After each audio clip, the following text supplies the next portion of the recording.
আসসালামু আলাইকুম ওয়া রাহমাতুল্লাহ। প্রিয় লাকসাম, মনোরগঞ্জ তথা কুমিল্লা ৯ আসনে আমার প্রাণপ্রিয় ভোটারবৃন্দ, আজকে মঞ্চে উপবিষ্ট আছেন ইসলাম দেশ মানবতার অতন্ত্র প্রহরী, ইসলামী আন্দোলন বাংলাদেশের আমির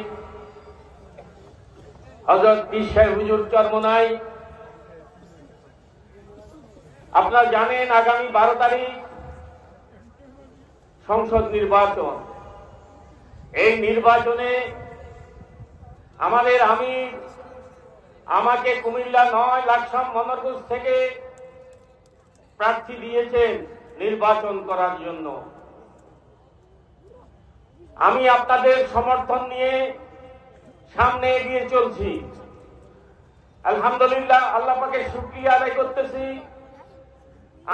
আপনার বিজয় দেখব, সেই কারণে আমি বলবো লাকসাম মনোরগঞ্জে আমি যদি সংসদ সদস্য নির্বাচিত হতে পারি, তাহলে এখানে কোনো চাঁদাবাজি থাকবে না, এখানে কোনো সন্ত্রাস থাকবে না, এখানে কোন মা তার সন্তানের জন্য সেখানে কিন্তু আমাদের লোকজন দিয়ে জীবনের ঝুঁকি নিয়ে কাজ করেছে। করোনার সময় আমাদের নেতাকর্মীরা বিভিন্ন জায়গায় হাজার হাজার লোককে দাপন করেছে। আমি নিজেও লাকসাম মনোরগঞ্জ টিমের প্রধান ছিলাম, আমি নিজেও সেখানে গিয়ে দাপন করেছি। অতএব কারণে আমি আপনাদেরকে বলব, আমরা বিভিন্ন সময়ে আমরা যেহেতু দুর্যোগপূর্ণ অবস্থায় আমরা মানুষের পাশে ছিলাম, আমরা ভবিষ্যতেও আপনাদের পাশে থাকবো ইনশাআল্লাহ। আমি কথা দিচ্ছি, আল্লাহ তাআলা যদি আমাকে কবুল করেন, আমি লাকসামকে জেলা করার জন্য সর্বোচ্চ চেষ্টা করব ইনশাআল্লাহ। মনোরগঞ্জকে আমি পৌরসভা করার চেষ্টা করব ইনশাআল্লাহ, এবং নাগরবেড়ুয়াতে আমরা পূর্ণাঙ্গ একটি থানা করার চেষ্টা করব।